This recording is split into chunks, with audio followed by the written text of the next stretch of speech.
कहानी का नाम चीफ की दावत। लेखक भीष्म साहनी।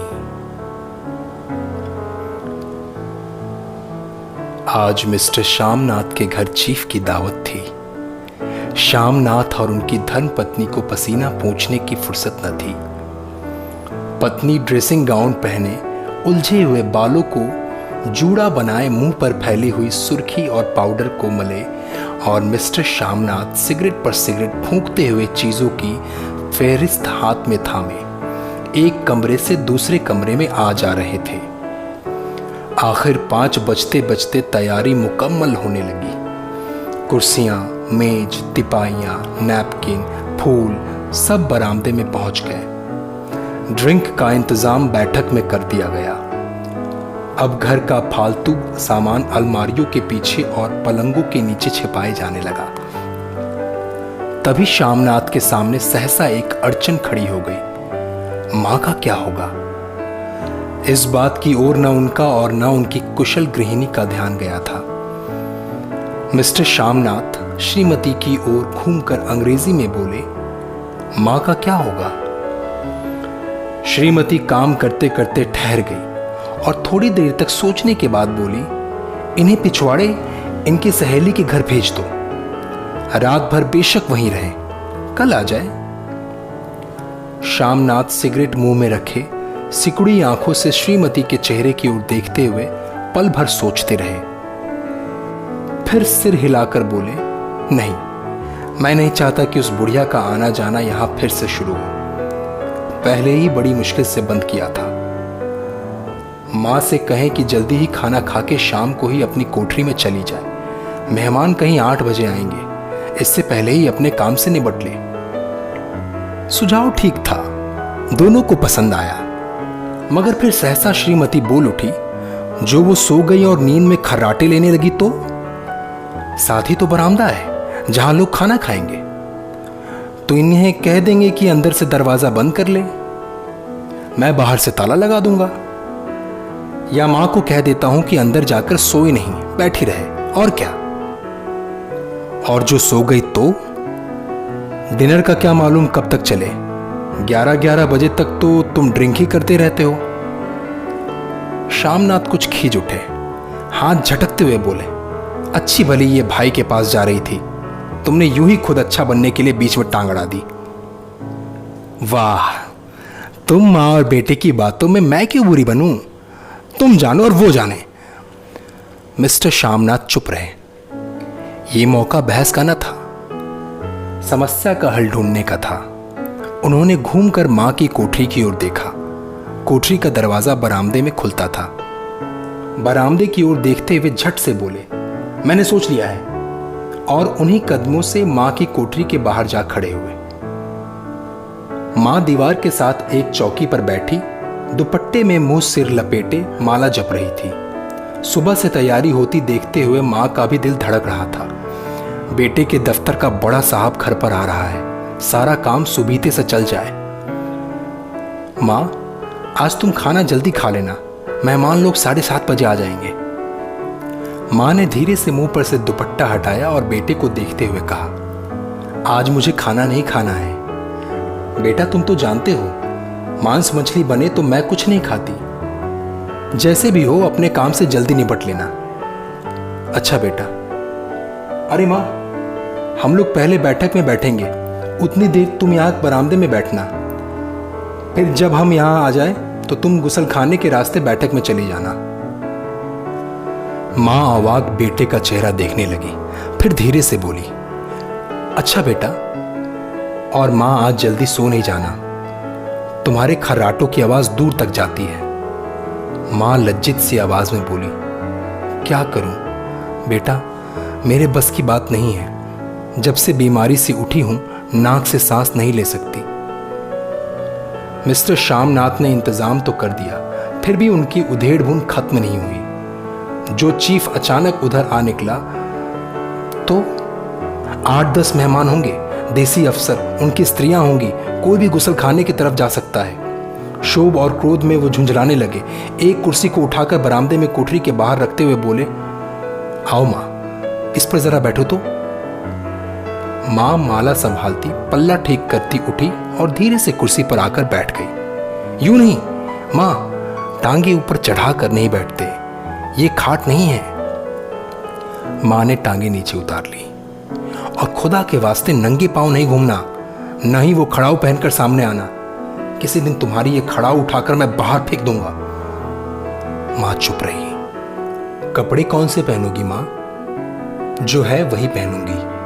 बेटा जो कहो पहन लो। मिस्टर श्यामनाथ सिगरेट मुंह में रखे फिर अधखुली आंखों से माँ की ओर देखने लगे और माँ के कपड़ों की सोचने लगे। श्यामनाथ हर बात में तरतीब चाहते थे। घर का सब संचालन उनके अपने हाथ में था।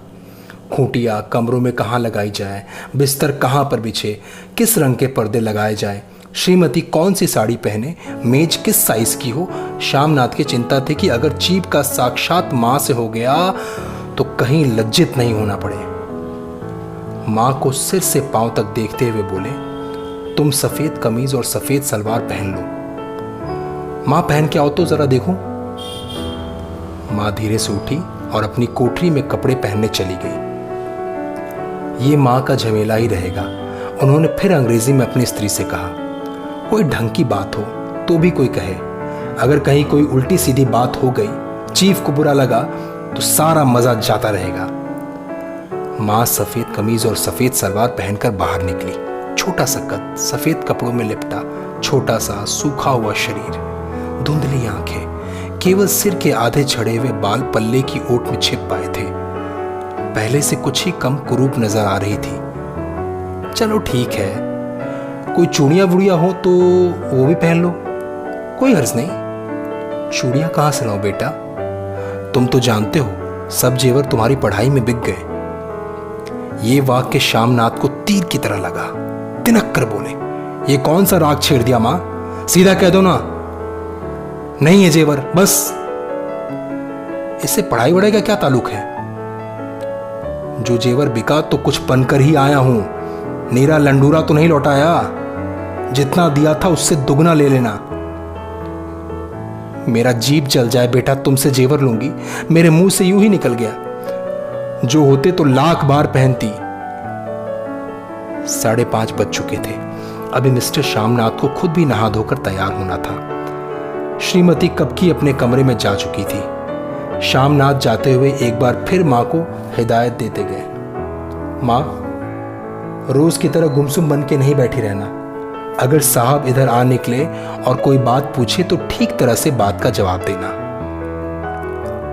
मैं न पढ़ी न लिखी बेटा, मैं क्या बात करूंगी? तुम कह देना मां अनपढ़ है, कुछ जानती समझती नहीं, वो नहीं पूछेगा।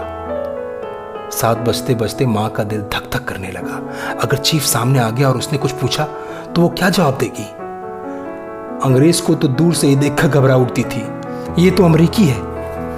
न मालूम क्या पूछे, मैं क्या कहूंगी। मां का जी चाह के चुपचाप पिछवाड़े विधवा सहेली के घर चली जाए, मगर बेटे के हुक्म को कैसे टाल सकती थी। चुपचाप कुर्सी पे टांग लटकाए वहीं बैठी रही। एक कामयाब पार्टी वो है जिसमें ड्रिंक कामयाबी से चल जाए। श्यामनाथ की पार्टी सफलता के शिखर चूमने लगी। वार्तालाप उसी रॉ में बह रहा था जिस रॉ में गिलास भरे जा रहे थे। वहीं कोई रुकावट न थी, कोई अड़चन न थी। साहब को विस्की पसंद आई थी, मेम साहब को पर्दे पसंद आए थे, सोफा कवर का डिजाइन पसंद आया था, कमरे की सजावट पसंद आई थी। इससे बढ़कर क्या चाहिए? साहब तो ड्रिंक के दूसरे दौर में ही चुटकुले और कहानियां कहने लग गए थे।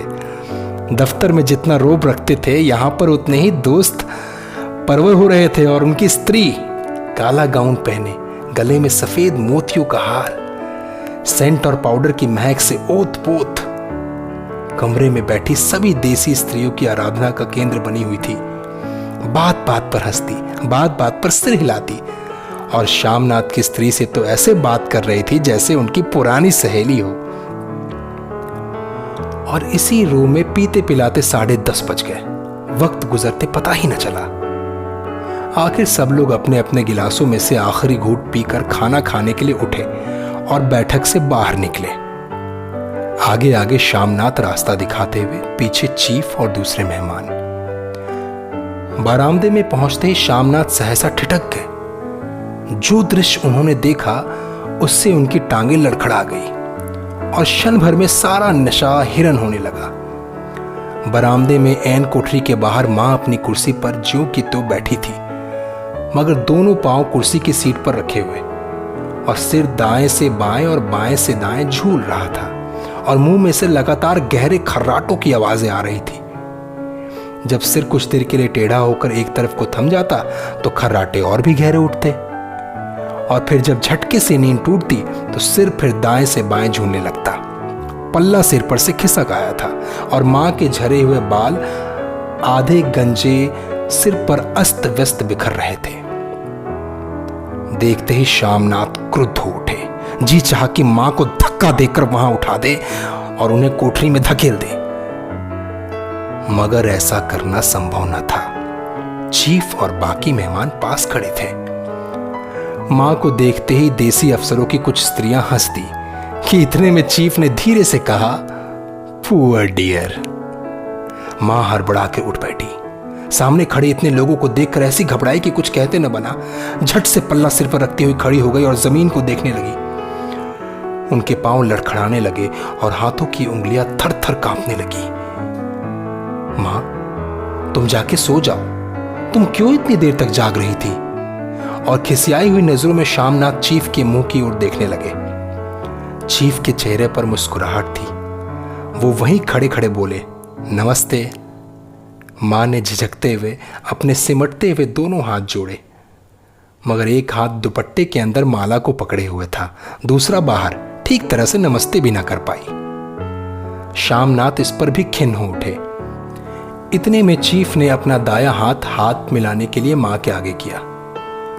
मां और भी घबरा उठी। मां, हाथ मिलाओ। पर हाथ कैसे मिलाती? दाएं हाथ में तो माला थी। घबराहट में मां ने बाया हाथ ही साहब के दाएं हाथ पे रख दिया। श्यामनाथ दिल ही दिल में जल उठे।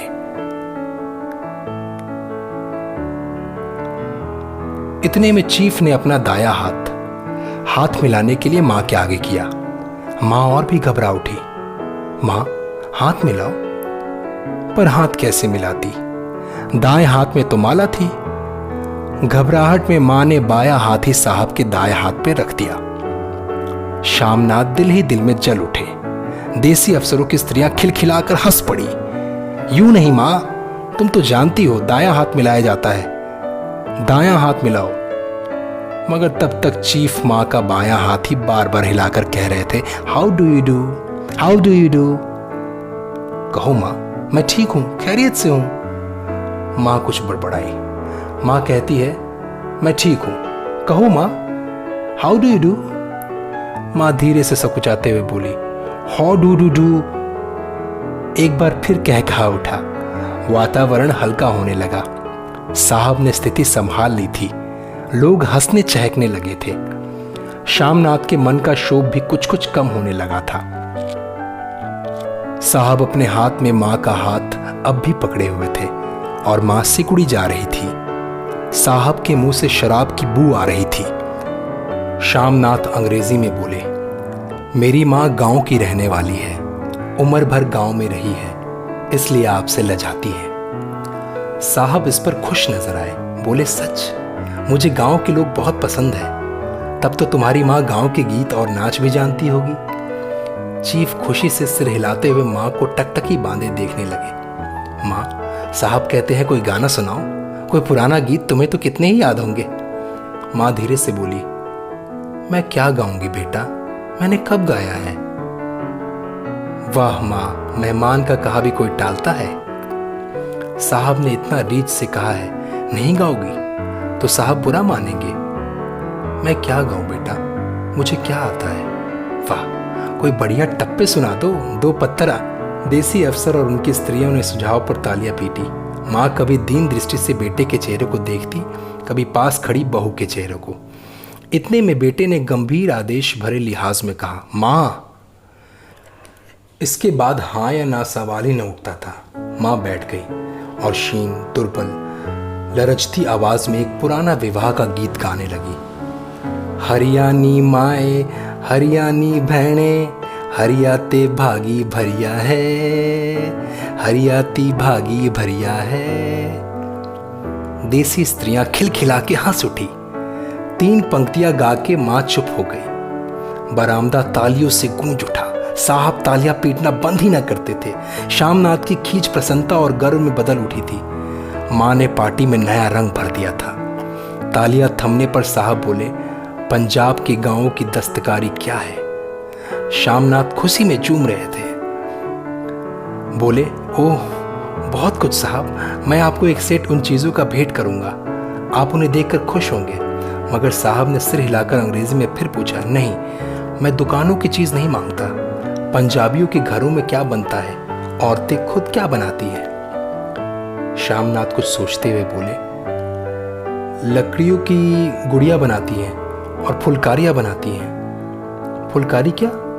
शामनाथ फुलकारी का मतलब समझाने की असफल चेष्टा करने के बाद माँ को बोले, क्यों माँ, कोई पुरानी फुलकारी घर में है? माँ चुपचाप अंदर गई और अपनी पुरानी फुलकारी उठा लाई। साहब बड़ी रुचि से फुलकारी देखने लगे। पुरानी फुलकारी थी, जगह जगह से उसके तागे टूट रहे थे और कपड़ा फटने लगा था। साहब की रुचि को देखकर शामनाथ बोले, ये फटी हुई है साहब, मैं आपको नई बनवा दूंगा, माँ बना देगी? क्यों माँ, साहब को फुलकारी बहुत पसंद है, इन्हें ऐसी ही एक फुलकारी बना दोगी ना? माँ चुप रही, फिर डरते डरते धीरे से बोली, अब मेरी नजर कहाँ है बेटा, बूढ़ी आंखें क्या देखेंगी? मगर माँ का वाक्य बीच में ही तोड़ते हुए शामनाथ साहब को बोले, वो जरूर बना देगी, आप उसे देखकर खुश होंगे। साहब ने सिर हिलाया, धन्यवाद किया और हल्के हल्के झूमते हुए खाने की मेज की ओर बढ़ गए। बाकी मेहमान भी उनके पीछे पीछे हो लिए। जब मेहमान बैठ गए और माँ पर से सबकी आंखें हट गई तो माँ धीरे से कुर्सी पर से उठी और सबसे नजरें बचाती हुई अपनी कोठरी में चली गई। मगर कोठरी में बैठने की देर थी कि आंखों में छल छल आंसू बहने लगे। वो दुपट्टे से बार बार उन्हें पूछती, पर वो बार बार उमड़ जाते, जैसे बरसों का बांध तोड़कर उमड़ आए हों। माँ ने बहुत तेरा दिल को समझाया, हाथ जोड़े, भगवान का नाम लिया, बेटे के चिरायु होने की प्रार्थना की, बार बार आंखें बंद की, मगर आंसू बरसात के पानी की तरह जैसे थमने में ही ना आते थे। आधी रात का वक्त होगा। मेहमान खाना खाकर एक एक करके जा चुके थे। माँ दीवार से सटकर बैठी आंखें फाड़े दीवार को देखे जा रही थी। घर के वातावरण में तनाव ढीला पड़ चुका था। मोहल्ले की निस्तब्धता शामनाथ के घर में छा चुकी थी। केवल रसोई में प्लेटों के खनकने की आवाजें आ रही थी। तभी सहसा माँ की कोठरी का दरवाजा जोर से खटकने लगा। माँ, दरवाजा खोलो। माँ का दिल बैठ गया, हड़बड़ाकर उठ बैठी। क्या मुझसे फिर कोई भूल हो गई? माँ कितनी देर से अपने आप को कोस रही थी कि क्यों उन्हें नींद आ गई, क्यों वो ऊँघने लगी। क्या बेटे ने अभी तक क्षमा नहीं किया? माँ उठी और कांपते हाथों से दरवाजा खोल दिया। दरवाजा खुलते ही शामनाथ झूमते हुए आगे बढ़ाए और माँ को आलिंगन में भर लिया। ओ अम्मी, तुमने तो आज रंग ला दिया। साहब तुमसे इतना खुश हुआ है कि क्या कहूँ। ओ अम्मी, ओ अम्मी। माँ की छोटी सी काया सिमट कर बेटे के आलिंगन में छिप गई। माँ की आंखों में फिर आंसू आ गए। उन्हें पोंछती हुई धीरे से बोली, बेटा तुम मुझे हरिद्वार भेज दो, मैं कब से कह रही हूं। शामनाथ का झूमना सहसा बंद हो गया और उनकी पेशानी पर फिर तनाव के बल पड़ने लगे। उनकी बाहें माँ के शरीर पर से हट आई। क्या कहा माँ, ये कौन सा राग तुमने फिर छेड़ दिया? शामनाथ का क्रोध बढ़ने लगा था। बोलते गए, तुम मुझे बदनाम करना चाहती हो ताकि दुनिया कहे कि बेटा माँ को अपने से दूर कर दिया, अपने पास नहीं रख सकता है। नहीं बेटा, अब तुम अपनी बहू के साथ जैसा मन चाहे रहो। मैंने अपना खा पहन लिया, अब यहाँ क्या करूंगी? जो थोड़े दिन जिंदगानी के बाकी हैं, भगवान का नाम लूंगी। तुम मुझे हरिद्वार भेज दो। तुम चली जाओगी तो फुलकारी कौन बनाएगा? साहब से तुम्हारे सामने ही फुलकारी देने का इकरार किया है। मेरी आंखें अब नहीं हैं। बेटा जो फुलकारी बना सकूं तुम कहीं और से बनवा लो, बनी बनाई ले लो। माँ तुम मुझे धोखा देके यूं नहीं जा सकती। मेरा बनता काम बिगाड़ोगी। जानती नहीं साहब खुश होगा तो मुझे तरक्की मिलेगी। मां चुप हो गई, फिर बेटे के मुंह की ओर देखते हुए बोली, क्या क्या तेरी तरक्की होगी? क्या साहब तेरी तरक्की कर देगा? क्या उसने कुछ कहा है? कहा नहीं, मगर देखती नहीं कितना खुश गया है। कहता था जब तेरी माँ फुलकारी बनाना शुरू करेंगी तो मैं देखने आऊंगा कि कैसे बनाती है। जो साहब खुश हो गया तो मुझे इससे बड़ी नौकरी भी मिल सकती है, मैं बड़ा अफसर बन सकता हूं। माँ के चेहरे का रंग बदलने लगा। धीरे धीरे उनका झुर्रिया भरा मुंह खिलने लगा, आंखों में हल्की हल्की चमक छाने लगी। तो तेरी तरक्की होगी बेटा, तरक्की यूं ही हो जाएगी। साहब को खुश रखूंगा तो कुछ करेगा, वरना उसकी खिदमत करने वाले और थोड़े हैं। तो मैं बना दूंगी बेटा, जैसे बन पड़ेगा बना दूंगी। और मां दिल ही दिल में फिर बेटे के उज्जवल भविष्य की कामनाएं करने लगी। और मिस्टर श्यामनाथ, अब सो जाओ मां, कहते हुए तनिक लड़खड़ाते हुए अपने कमरे की ओर घूम गए। धन्यवाद।